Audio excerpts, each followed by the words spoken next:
Assalamualaikum warahmatullahi wabarakatuh. Jumpa kembali dengan channel Catatan Horor. Dan untuk kisah kita kali ini ada sebuah kisah yang ditulis oleh akun Ivan Neris dengan cerita asli warung gaib di tengah malam. Bagi sahabat yang baru bergabung, boleh tekan dulu tombol subscribe dan loncengnya agar tidak ketinggalan kisah selanjutnya. Tanpa berlama-lama lagi, langsung saja kita masuk ke ceritanya.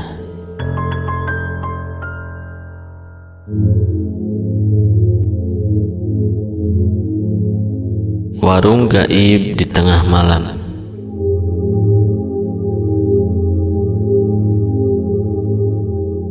Namaku Ade. Saat ini posisiku masih tercatat sebagai salah satu mahasiswa di salah satu kampus. Aku ini kalau dari kampus selalu pulang larut malam. Bukan ada mata kuliah tambahan, melainkan hanya nongkrong-nongkrong saja tidak jelas. Untuk refreshing tentunya, dengan teman-teman dan kawan-kawan lama di sekitaran kampus. Saat itu aku lihat jam tangan sudah menunjukkan pukul 11.30 malam. Akhirnya aku dan ketiga temanku, sebut saja namanya Benny, Dede, dan Dudi. Akhirnya kami semua sepakat untuk pulang. Dan seperti biasa, aku, Dede, selalu bareng karena jalur rumah yang searah.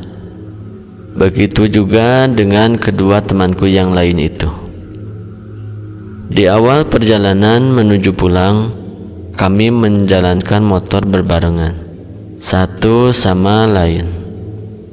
Malam itu hujan rintik-rintik.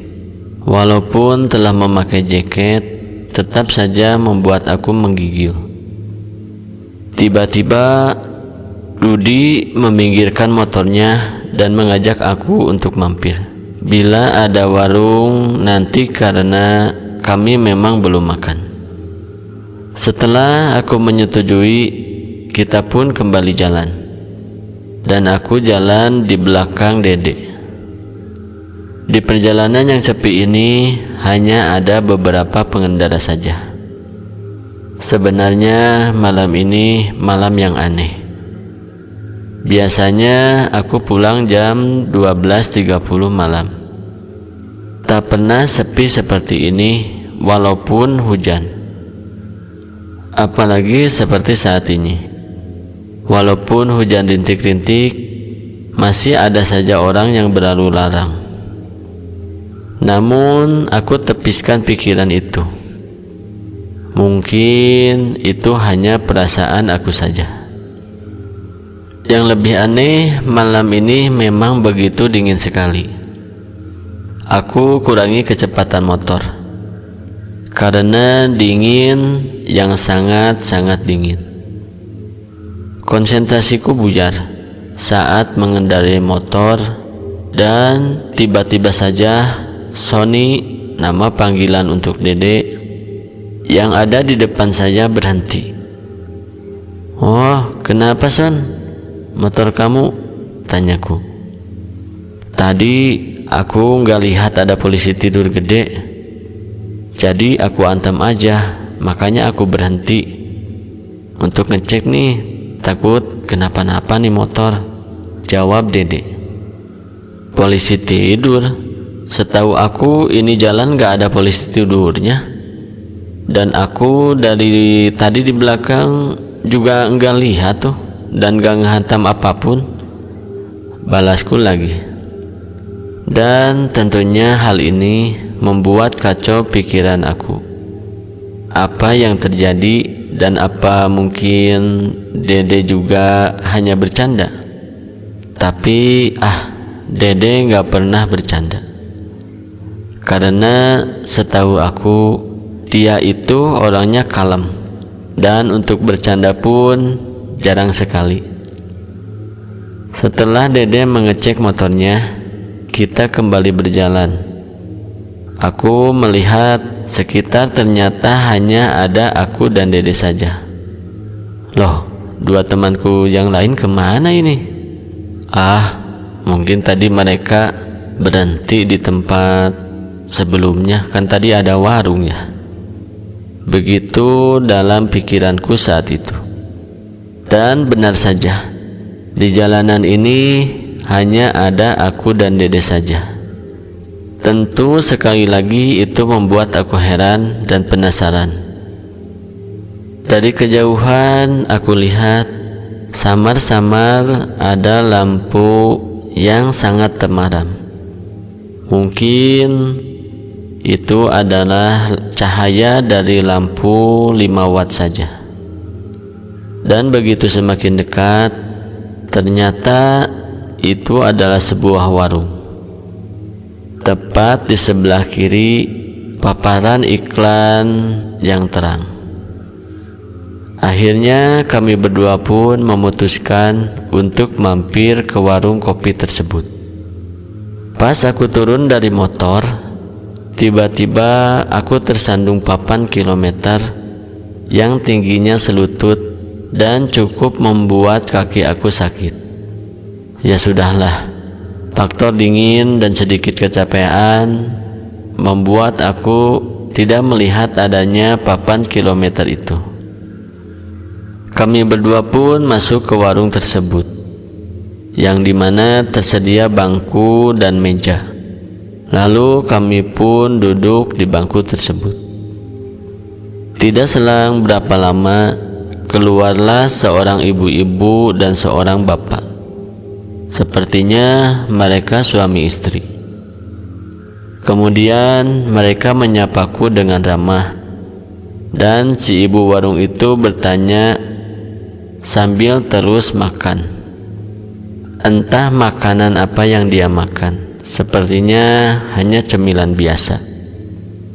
Ibu itu bertanya, apakah kita mau bikin kopi atau mau makan di sini?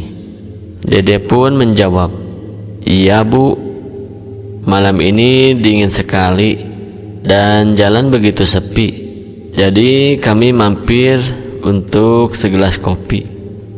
Bapak-bapak itu dan ibu itu hanya membalas senyuman kami. Kemudian mereka pun masuk ke dalam warung lagi. Tak berapa lama kemudian, ini mas kopinya, sama ini ada royal jelly dan roti. Apa mau saya buatkan tahu isi mas? Aku pun mengambil kopi tersebut. Enggak bu, terima kasih. Lagi-lagi bapak dan ibu itu hanya tersenyum. Tapi tak berapa lama kemudian ibu itu menyodorkan sepiring tahu isi. Tanpa basa-basi lagi, kami pun langsung mengambil tahu isi itu.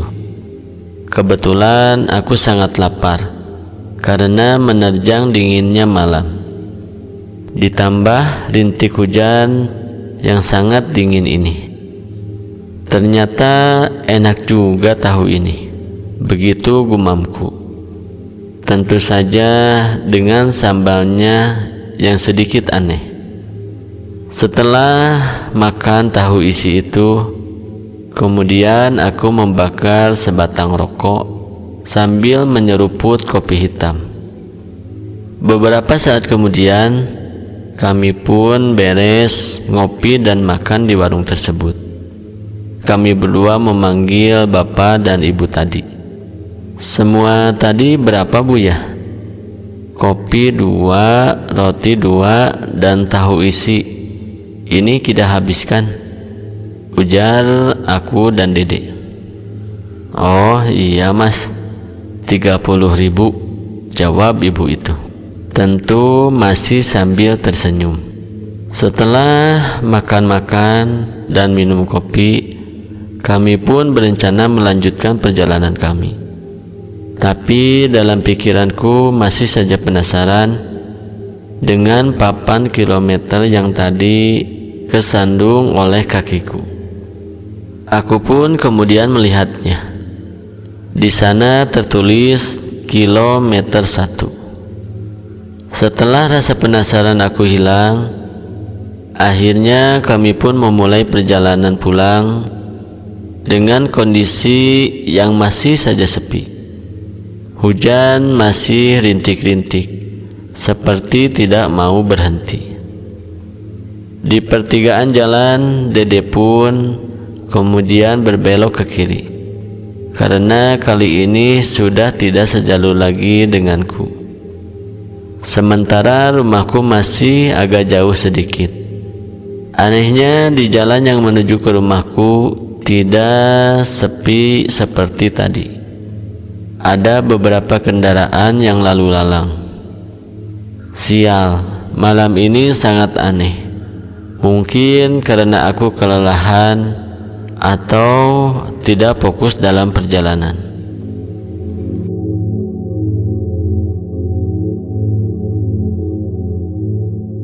Sesampainya di rumah, aku sholat Isya dan membersihkan diri. Mata pun belum mau menutup, alias belum mengantuk. Aku pun mendengarkan lagu dari HP-ku. Tiba-tiba HP-ku berdering dan ada panggilan masuk, yang ternyata itu adalah Dede. Di ujung telepon, Dede berkata, "Hei, tadi kamu ngerasa aneh gak selama perjalanan pulang?" "Iya sih, aku kira aku doang yang merasakan gitu."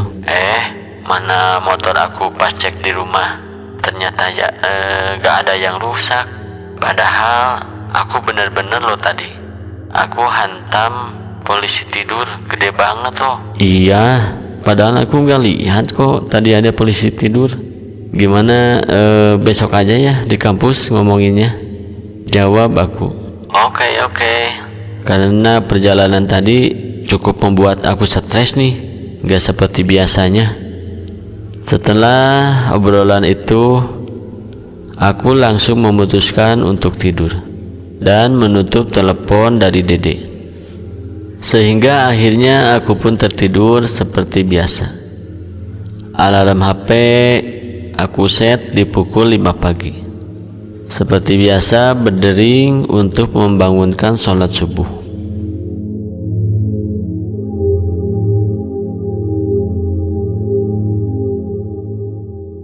Singkat cerita, pukul 5 pagi telah datang.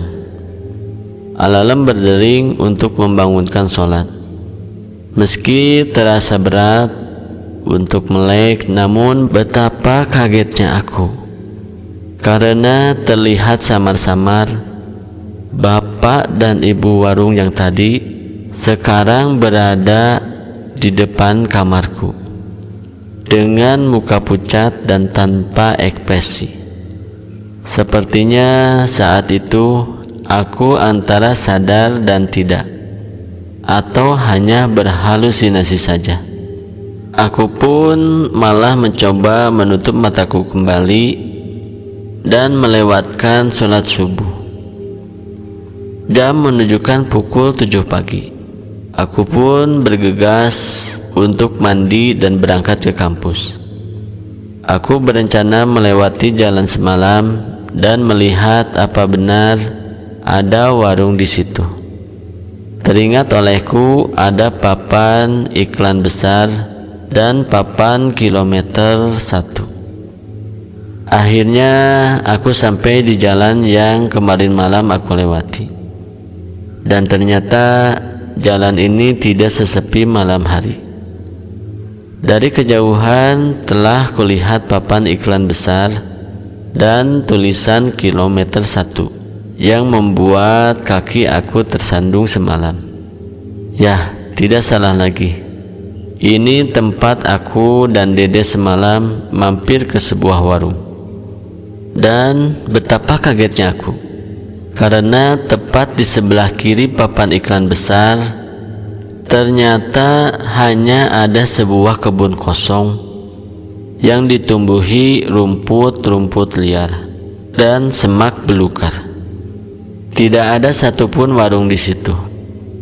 Namun di dalam kebun terlihat dari kejauhan ada sebuah rumah kosong yang nampak tua. Rumah itu atapnya sudah runtuh. Entah saya berhalusinasi atau tidak. Di sana terlihat sosok perempuan melambaikan tangan dari dalam. Saya lihat rambutnya panjang, bergaun putih, yang ternyata itu adalah Mbak Kun. Aku langsung tancap gas motor, segera pergi dari tempat itu. Karena aku belum sarapan dan getaran akibat hal sialan tadi, akhirnya aku berhenti di tempat jualan nasi uduk Bu Enggih. Satu ya Bu, saya lapar banget nih. Iya Mas, Ibu Enggih menjawab. Aku lihat lagi ke sekitaran di warung Bu Enggih itu. Di sini pun sangatlah ramai. Apa mungkin bila malam hari sepi sekali? Gumamku dalam hati. Ini Mas nasi uduknya. Bu Enggih memberikan nasi uduk kesukaanku. Terima kasih Bu, jawabku pada Bu Enggih. Rasa penasaran dalam hati membuat aku bertanya kepada Ibu Enggih itu. Bu, apa kalau malam jalan ini sepi? Maksudku sepi sekali gitu, tidak ada kendaraan yang lewat. Oh, enggak dek. Kalau malam di sini lumayan ramai. Apalagi ditambah truk-truk bermuatan yang diperbolehkan masuk jalan di atas jam 10 malam. Oh, begitu ya Bu. Terima kasih ya Bu. Akhirnya setelah itu aku menceritakan kejadian semalam kepada Bu Enggih. Bu Enggih pun hanya tersenyum. Sepertinya beliau tidak rasa kaget atas apa yang aku ceritakan. Jadi gini Den, waktu itu ada sebuah truk yang menabrak warung, dan warung itu hancur, tak berbentuk lagi. Tentunya menewaskan sang pemilik warung, yaitu pasangan suami istri. Nah, rumah yang ada di dalam kebun itu adalah rumah sang pemilik warung yang tewas. Itu jadi yang Mas makan semalam itu hanyalah tipuan mata Mas. Mas itu sebenarnya enggak makan apa-apa, ungkap Ibu Enggih. Saya sering Bu lewat jalan ini, tapi baru kali ini saya rasa hal seperti semalam. Ah, udah lupakan aja. Banyakin doa ya kalau kemana-mana, timbal Ibu Enggih. Setelah mendengar penjelasan Ibu Enggih, aku pun rasanya ingin pingsan. Berarti penampakan di kamar aku tadi bukan halusinasi, melainkan penampakan hantu pemilik warung itu. Akhirnya setelah itu aku pun langsung pergi ke kampus, tapi tidak berani memberitahukan hal ini ke Dede. Aku takut dia malah jadi trauma, dan hal ini akan menjadi bumerang untukku kalau pulang malam. Tentunya mungkin Dede gak akan mau pulang lewat jalan ini lagi. Itu berarti kita harus memutar ke jalan yang 3 kali lebih jauh. Sejak perkataan Ibu Enggih tadi, maka semuanya aku rahasiakan, sampai aku ceritakan pada kesempatan ini.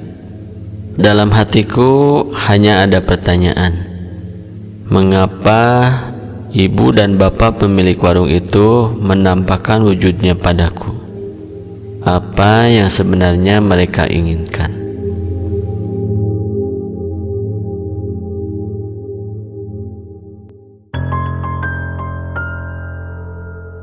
Nah, demikianlah sahabat kisah horor kita malam ini.